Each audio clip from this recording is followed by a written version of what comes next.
महाराष्ट्र में बीजेपी और पीएम मोदी के इस गेम को न तो सीएम एकनाथ शिंदे समझ पाएंगे और न ही डिप्टी सीएम अजीत पवार।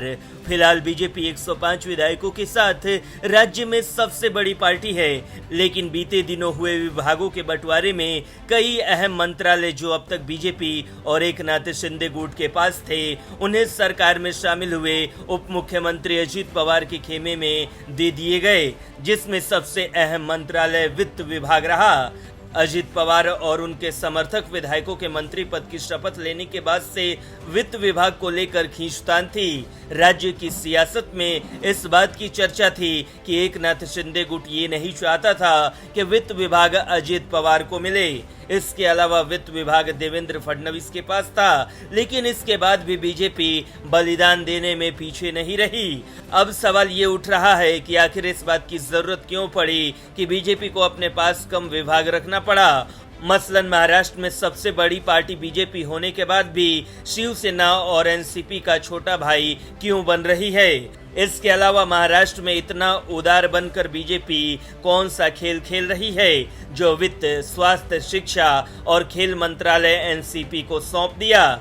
दरअसल अगले साल देश में लोकसभा के चुनाव होने हैं। सीटों के लिहाज से उत्तर प्रदेश के बाद महाराष्ट्र दूसरा बड़ा राज्य है, जहां लोकसभा की 48 सीटें हैं। महाराष्ट्र में बीजेपी ने लोकसभा चुनाव के लिए 45 सीटें जीतने का टारगेट रखा है, लेकिन इतनी सीटें जीत पाना शिंदे बीजेपी गठबंधन के लिए आसान नहीं लग रहा।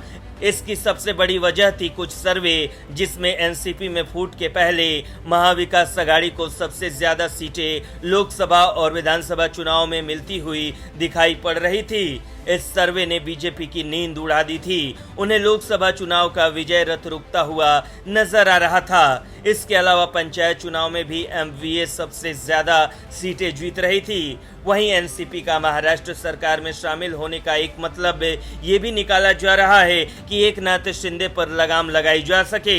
अब तक सरकार में सिर्फ 2 दल थे, बीजेपी और शिंदे गुट। ये सरकार तभी टिक सकती थी जब तक उनके पास एकनाथ शिंदे खेमे का समर्थन हो। वहीं दूसरी तरफ शिंदे गुट के विधायकों पर अपात्र होने की तलवार भी लटक रही थी। ऐसे में अगर शिंदे गुट के विधायक अपात्र हो जाते तो सरकार गिरने की आशंका थी। एनसीपी के शामिल होने से सरकार गिरने का खतरा लगभग कम हो गया। साथ ही शिंदे गुट के पर कतरने में भी बीजेपी कामयाब रही। इस तरह से बीजेपी ने एक तीर से कई शिकार किए हैं। अब शिंदे गुट के पास बीजेपी के साथ रहने के अलावा दूसरा कोई विकल्प बचता हुआ नजर नहीं आ रहा। ब्यूरो रिपोर्ट, न्यूज़ चौक।